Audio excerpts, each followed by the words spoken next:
Number 7, ladies and gents, thank you very much for joining us on this fantastic Monday evening. Got a lovely, very special guest with us this evening, Elen Jones. Welcome to the Journey Podcast Live. Thank you. It's great to be here. Thank you for inviting me. Now, a quick word of warning, we've got a storm around here, and I think Ellen's got a bit of rain that way, so hopefully technology holds up for us. And I've got my co-host this evening, young Melissa. How are you, Melissa? I'm good, Nathan, and you?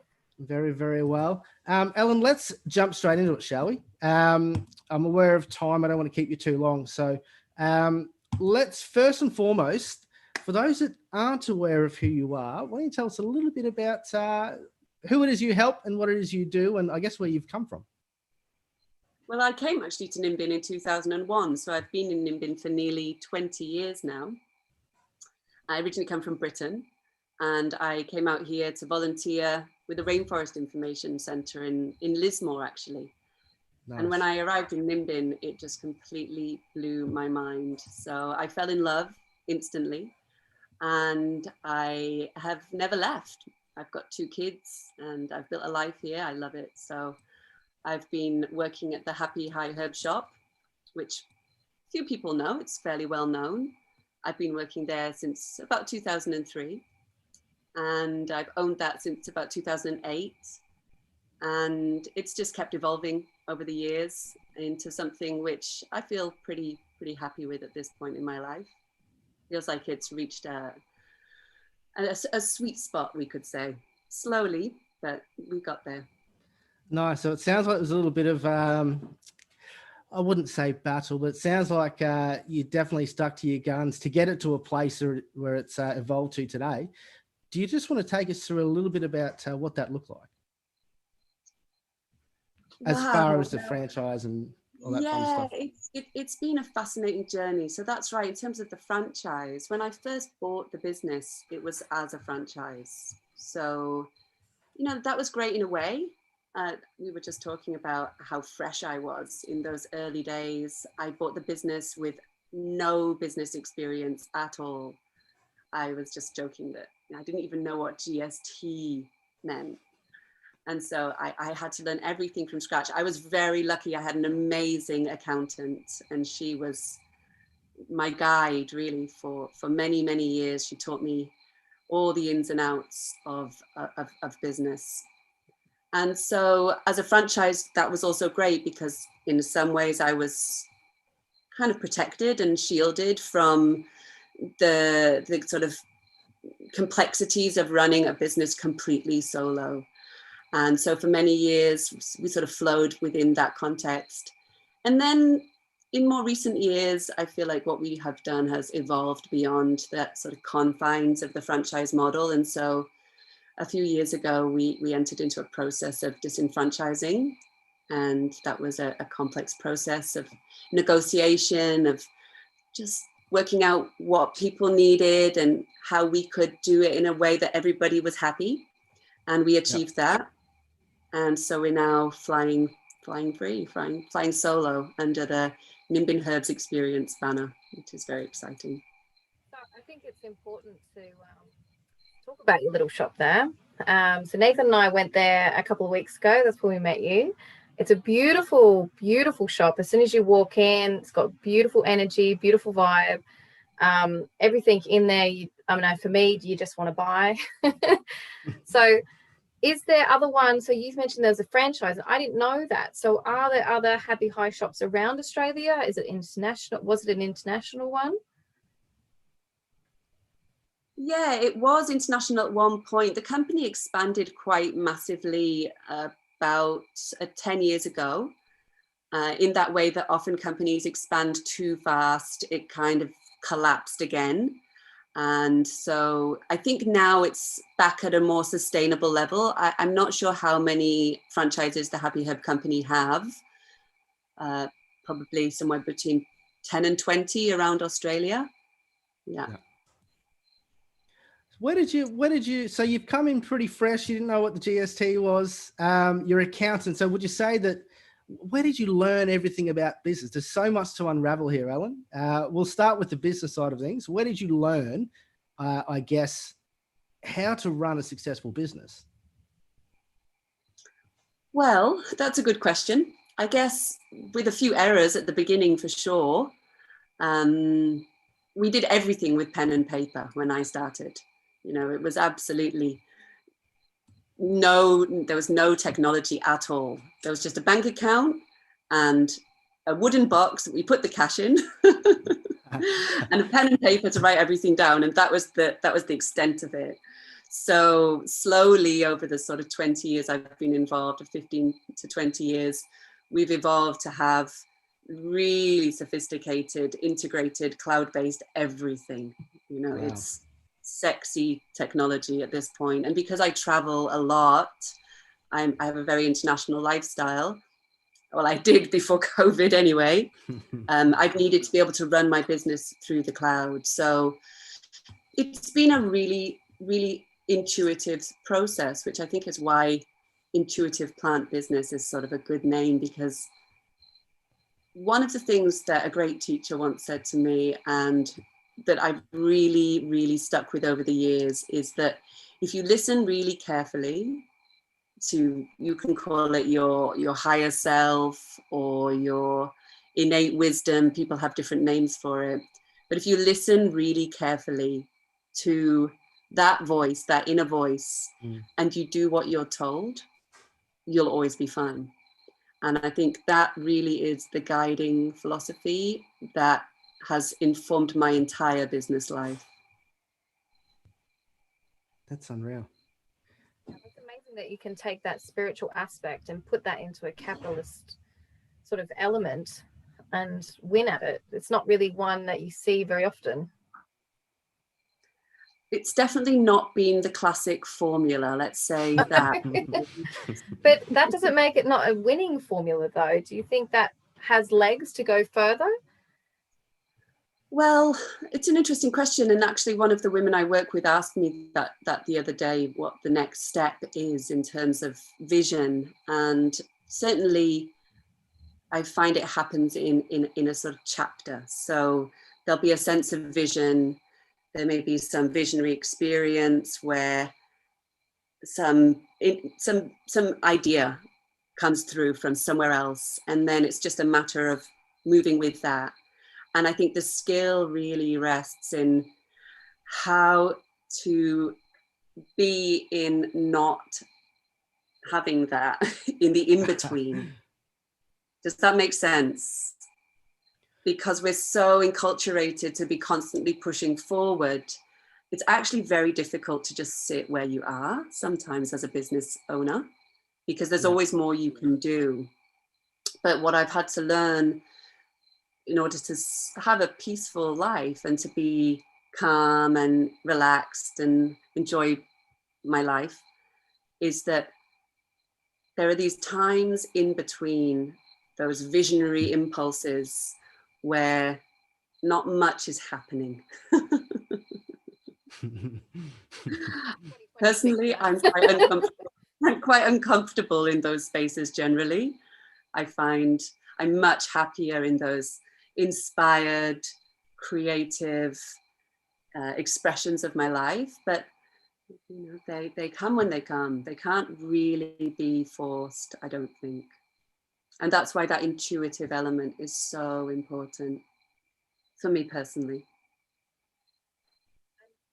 If you had to go back to the time when you first bought like the shop and the franchise, if you could tell your younger self, your younger woman, like one piece of information, what do you think that would be? Or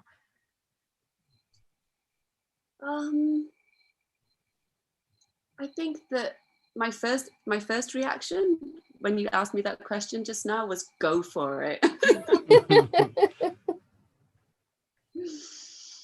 I really had a lot of drive back then. I was very passionate and excited. I mean, it was never something that I expected to be a shop owner in Nimbin. It came completely out of left field.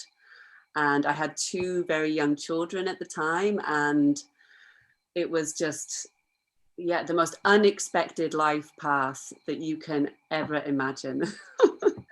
And yeah, it was just an incredible journey in those first few years of finding my way around in that space. And I had a funny experience, actually. I can tell you a funny story. Please do. Okay. Yeah. Yeah. So I was quite naive when I first took on the shop. And so one day I'm in there and a lady came in and she said, the police are in town and they're after me. Can I hide in here? And I said, of course you can. No problem. Come on in. So she hid in the back, you know, because the police were looking for her. And I said, what's going on? She said, I've got this basket of cookies. And she had this little wicker basket, you know, full of cookies. So anyway, we chatted away. She relaxed. I think the police went away. And as she left, she said, here, have one of these.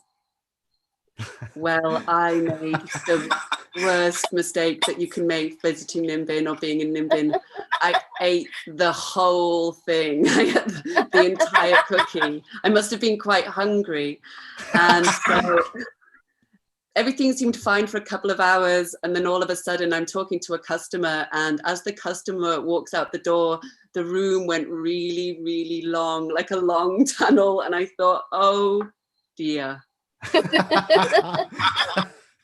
I'm in for it now. So fortunately, I managed to get to the door and close it. And I spent the next 4 hours lying on the floor in the back of the shop, unable to move.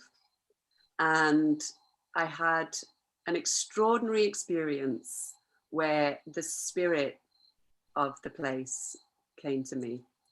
And I'm not a particularly, I come from a very scientific background, you know, so it takes a lot for me to have a true spiritual experience, you know, certainly at that point, you know, had to break through a few belief systems.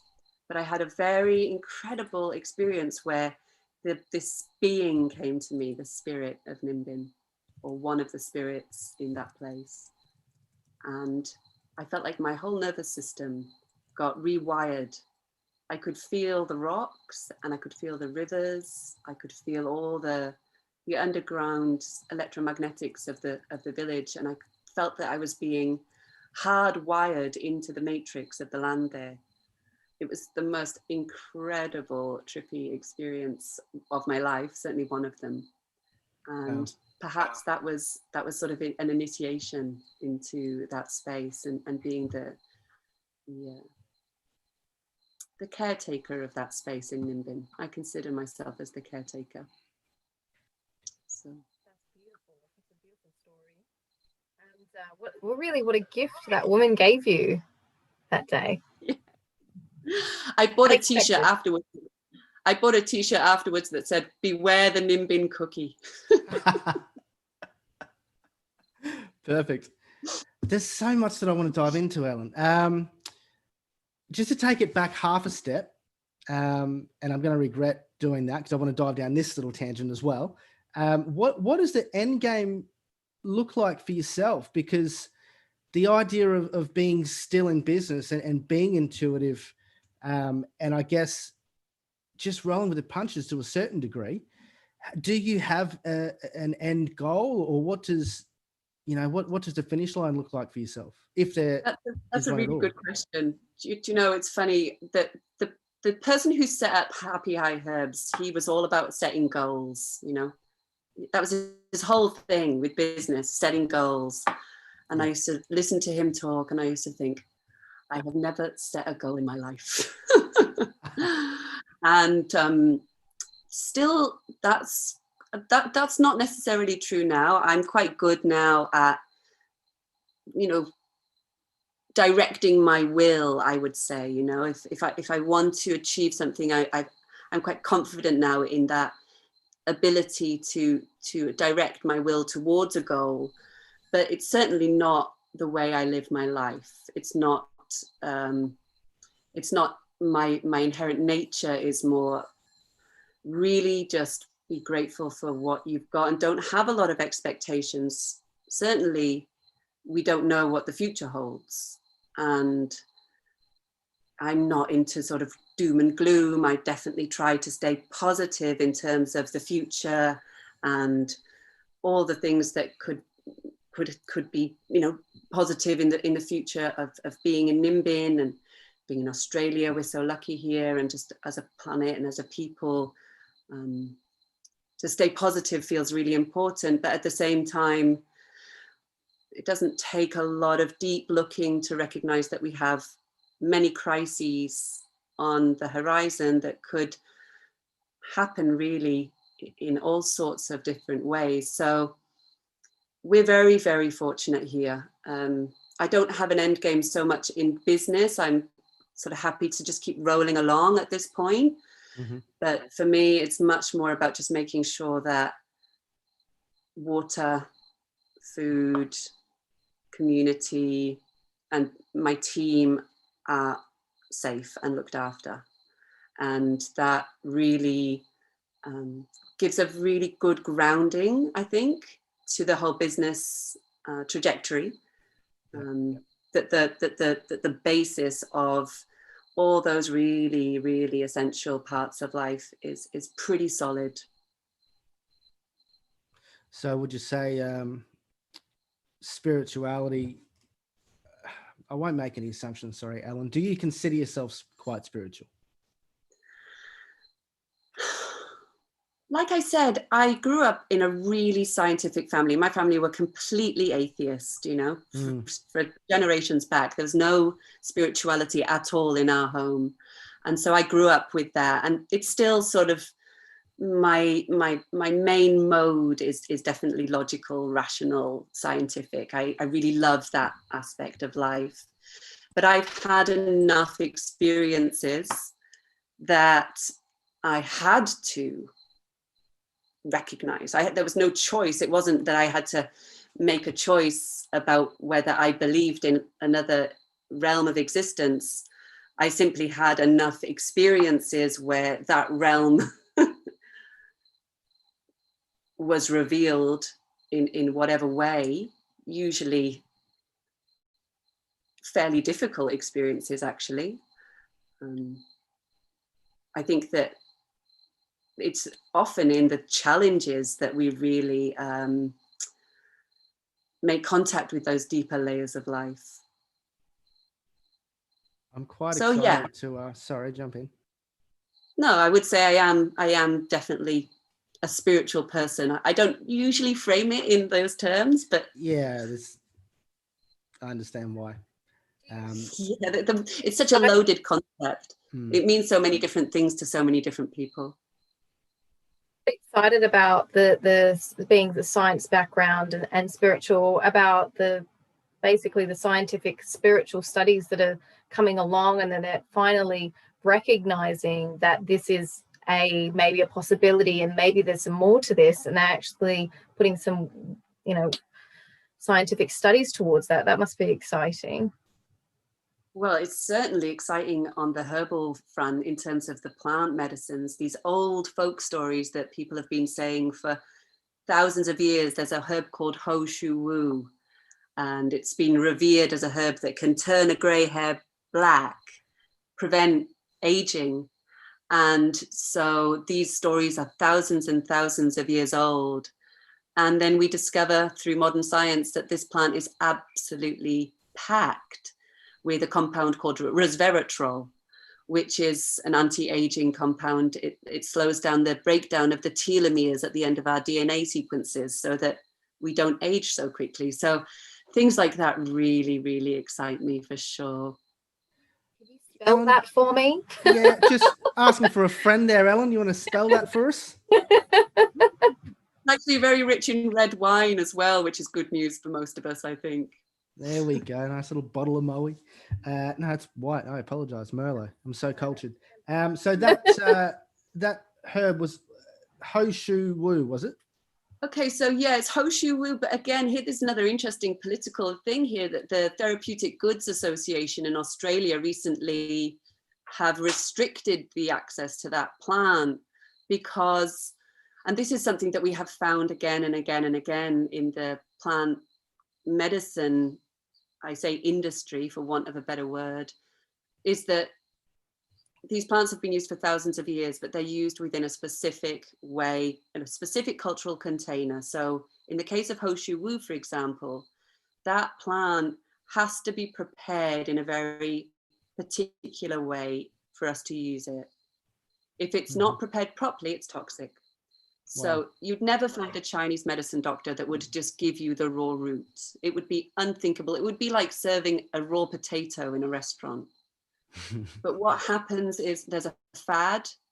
Somebody hears about resveratrol, and all of a sudden they get hold of a bunch of raw Romania root, and they start selling that in some, Facebook ad or something like that. And then the TGA gets hold of it, and the TGA says this is toxic, and they restrict the access of not only just these newcomers to the herbal industry, but people who've been working with this herb for decades and decades as a medicine. And this is something which is a really major issue in Australia. Yeah, I have one of my good friends, she's a naturopath, and she's told me about how the laws recently changed for naturopaths and how she can't say how she's cured anyone, or otherwise she may risk even going to jail time for making claims, truthful claims, and recommending certain things, and she has to be very, very careful about what she says on social media. Do you find, are you limited in the same sort of way? I think that we do need regulation. I'm not a believer in just having a free-for-all, for this very reason that newcomers come on the scene, they want to make a quick buck. When you're dealing with health, you're dealing with vulnerable people. When you're dealing with someone who has a life-threatening condition, you're dealing with somebody who the duty of care is extraordinarily high. And so we do need regulations that protect vulnerable people and their families from these latest fads where somebody's just, this is going to cure your cancer, this is the next best thing. I think that regulations are actually very, very important for that reason. How those regulations are made, I think we could improve in this country. I think that, and that's always the case with any regulatory framework, you're never going to get it exactly right. I'm not an anti-TGA person. I'm not anti-regulation. I'm not anti-government. I think everything has a really important place, but we do need to have ongoing discussions with people who've been working with these plants for not just decades, but also generations through their family lines. I think that there are Chinese doctors in Australia who now really can't get a lot of the really basic ingredients to their formulas. And that's a really complex issue. Just on that, and I don't want to dive too deep into that, so I hesitate asking the question, but have you seen any changes, I guess, in the last 20 years just around regulations, or has it been pretty consistent? Enormous changes in the last 20 years. Huge swathes of plant medicines that are now restricted in availability in Australia. Even herbs that you'd never think, horsetail, coltsfoot, comfrey, these are herbs which any herbalist for the last thousands of years would be using safely and appropriately. And in Australia, many of these plants are now restricted in the way that we can use them and talk about them. So I do understand the reasons why there's been such a swing towards the control model. And I think it's certainly an interesting question. Maybe we can come back to that in another conversation. Yeah. Let's dive in a little bit about herbs and plant medicine. Melissa is a lot more into it than myself, but I am intrigued. So even with yourself, Ellen, have you got this is such a, I'm going to ask anyway, have you got maybe a top 3 or top 5 herbs that you go to on the daily? I've definitely got some favorites. I think that, one of the things I often say to people at work is I think of plants like people. Sometimes you meet someone and you just instantly love them and you just know that you're going to be great friends. And it's like that with herbs. Sometimes herbs grow on you. You're not quite sure of them to begin with, but you stick with it, and you kind of understand what they're on about after a bit of time. So there's those herbs as well. So for me, definitely one of my absolutely top herbs, and actually I've got a cup of it here, is nettle. I just absolutely love nettle tea. I'm gonna have some now. It's just so fresh in the body. It really cleanses the blood in a very, very gentle way. Very safe. Herbalists have a saying, if in doubt, give nettle. If someone presents with a really complex condition and you're not quite sure what the underlying thing is, you can give them nettle. It's a really safe, gentle herb that's just been used forever. It's rich in minerals, great for allergies, great for the liver, good for the kidneys. It's just one of those just wonderful, wonderful, wonderful teas that I think everybody benefits from. So I'd say nettle would be certainly in my top 5.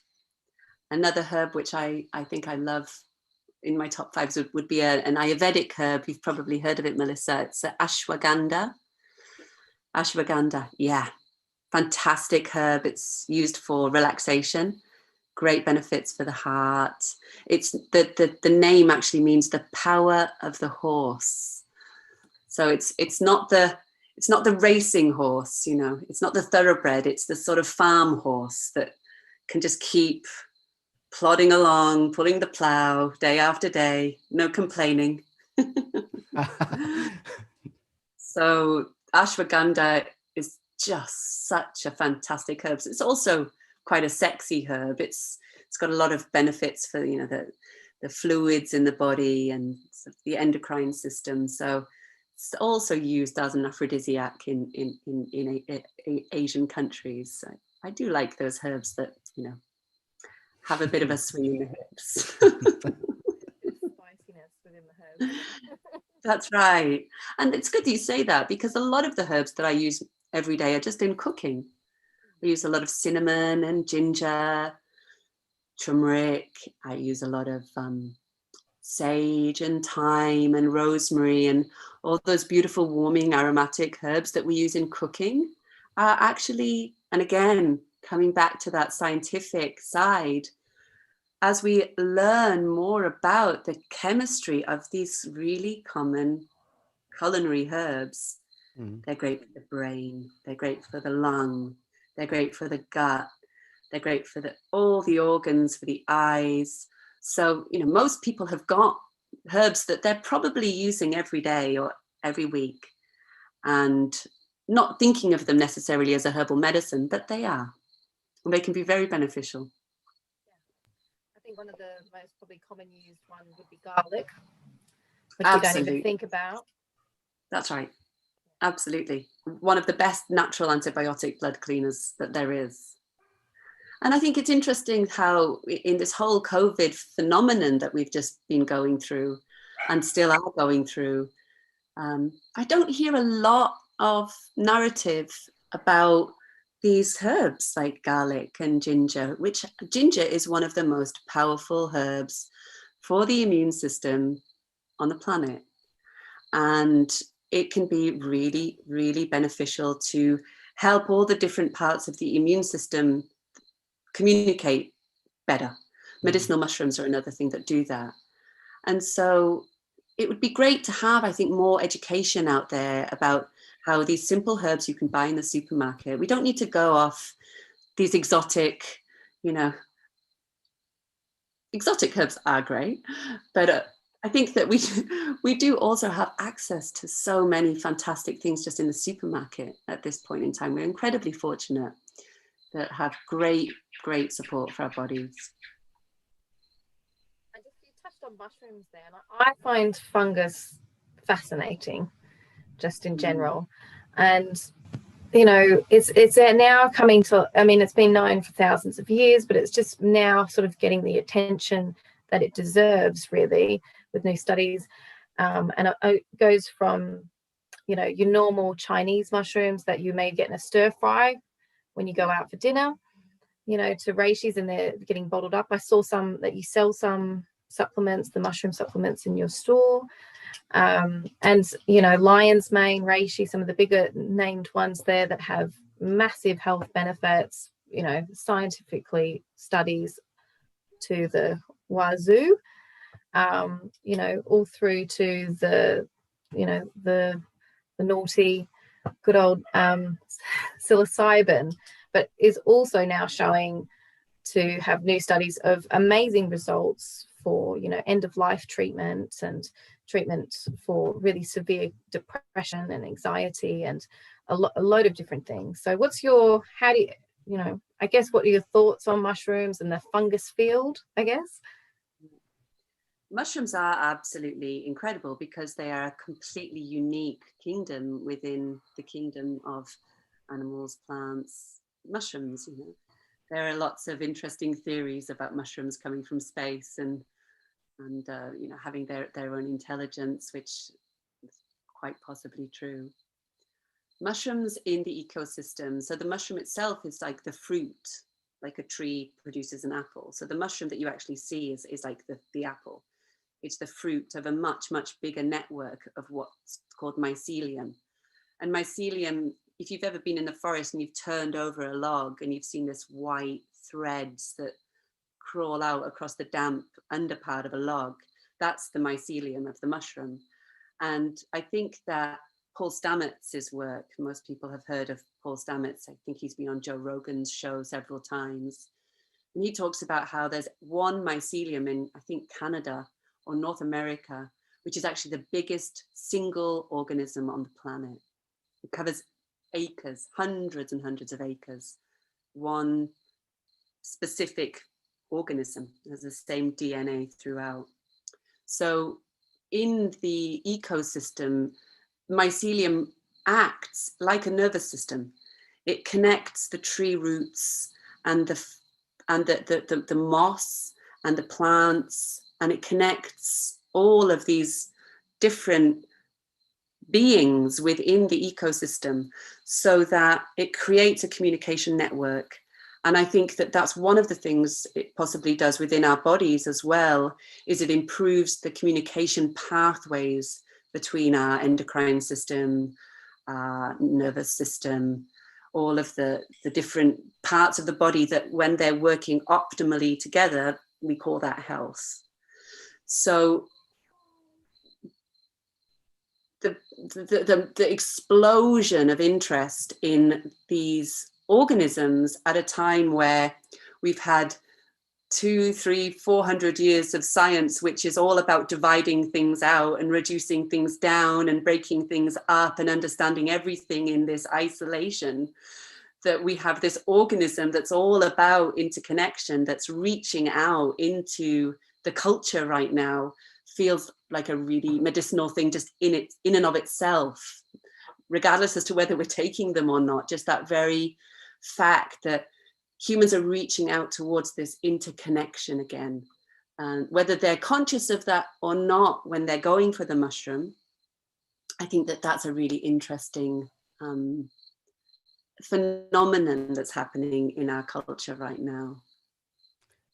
We could have a whole podcast episode just on that, Ellen. You might have to get Paul Stamets on, I think, to really do it justice. Well, there we go. We could have 4 people on the show. Get Paul in here as well. But yeah, just on that, I don't really believe too much in coincidences. So I think you're bang on the mark as far as I think we're going through a little bit of a moment in time, and it's quite exciting just to see it play out. Ellen, look, I'm aware of time. I don't want to keep you all night. I've just got a couple more questions from a pure selfish standpoint. Have you got any favorite books that you've stumbled upon in your travels? Yes, some important books, definitely. It depends what, if you're talking from a selfish point of view, I'd ask you what exactly it is that you're interested in. Is it sort of health in general, or plants in general, or more different ways of looking at health, or mushrooms? I mean, what's your selfish request? Let's do let's do health then. Let's do health and plants. Yeah. Okay, so many years ago, when I first came to Australia, I was very fortunate to have an incredible teacher, an acupuncture practitioner, who, when I said to him, I really want to study this, I want to study health, and he said, then you need to buy Healing with Whole Foods by Paul Pickford. Healing with Whole Foods is an extraordinary book that I still use probably as my primary reference. It's a big book. You don't read it cover to cover. The content page is about 10 pages of just content, highly detailed. And everything you ever want to know about health is in there. It goes into fats and oils, it goes into sugars, it goes into food combining, it goes into all the different types of food.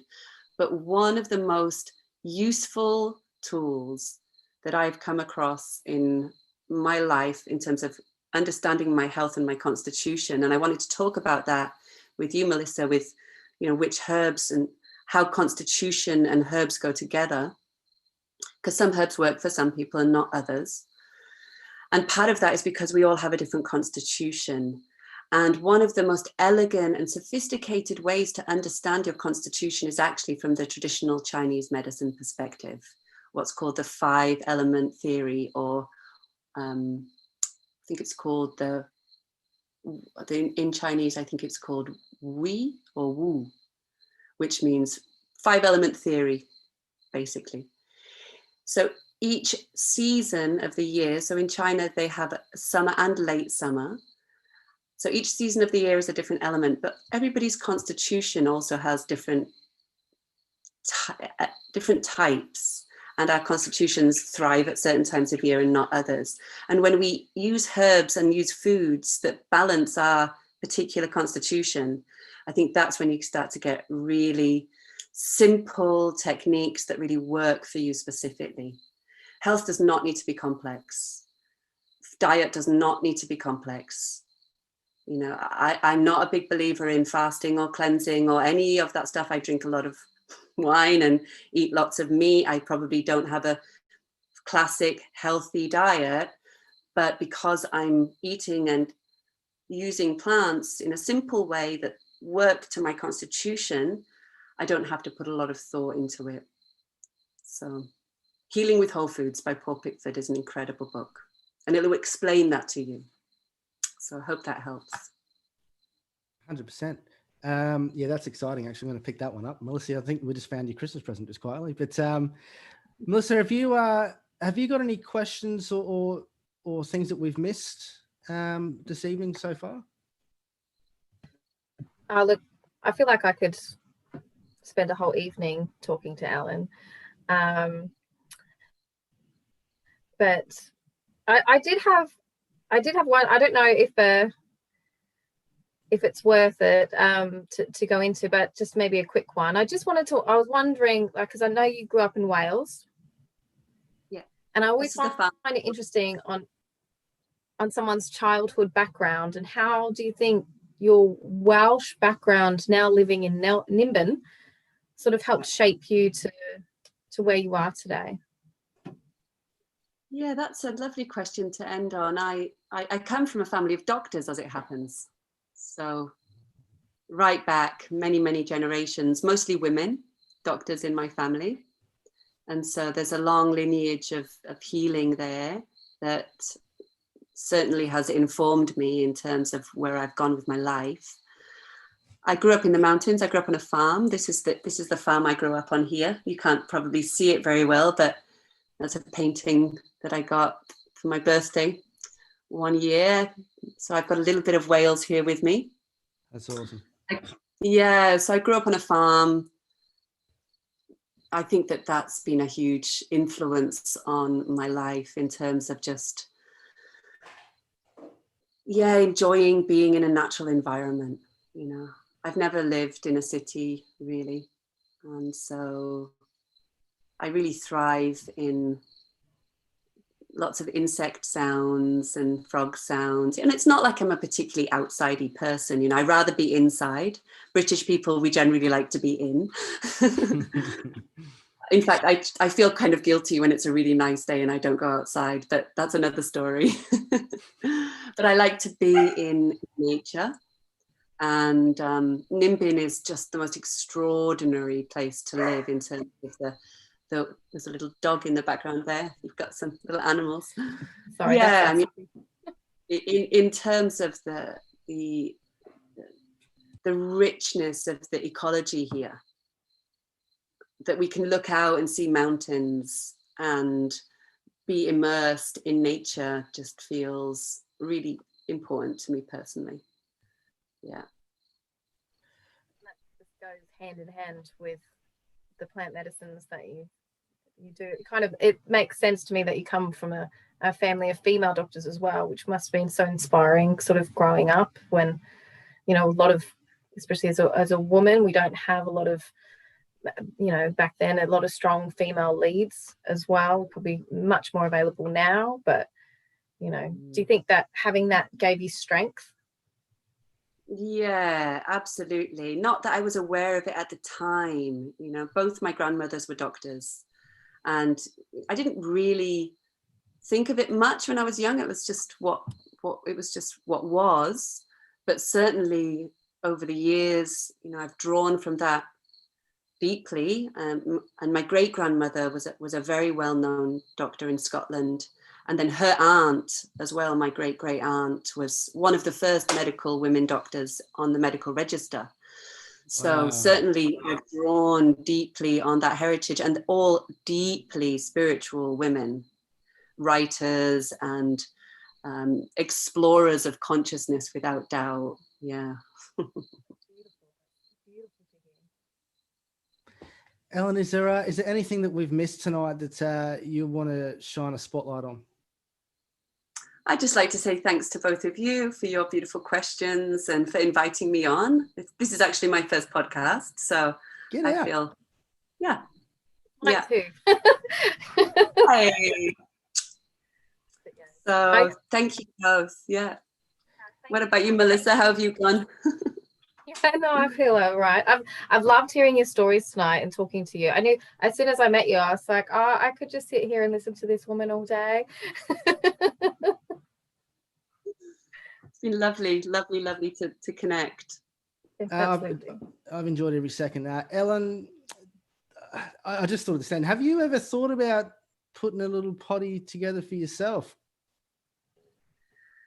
Well, yes, it's certainly been. About 2 years ago, we opened the Nimbin Herbs Learning Centre, which was initially the idea was that we would be doing podcasts and online stuff, and it's more evolved to be doing actual workshops, sort of intimate one-on-one seems to be where we're building a lot of our community. And you know, the question of how do you build community online is a question that I think of a lot. Authentic community that's actually helping people. I really want to avoid being in a situation where people are just receiving information passively. Yeah. I think that there's too much of that going on already. But if we can create a community that's interactive, where people are actually involved and engaged in the conversations that actually matter, I think that's how you move culture forward. How to do that is a big question. How to do it well. Yeah. Well, you could be a pioneer, Ellen. We don't know yet. But yeah, look, I want to thank you so much for joining us. It's been very entertaining. I've learned a great deal, and Melissa's got herself a Christmas present. So thank you so much. Fantastic. Thank you. When you find yourselves in Nimbin, ladies and gents, go and have a look at the Happy High Herbs there. And there's also Nimbin Herbs where you can learn a lot. And there's a cultural center as well that Ellen's involved with. So, Ellen, I appreciate your time. Thank you very much for joining us. Melissa, I will see you for dinner. See you guys.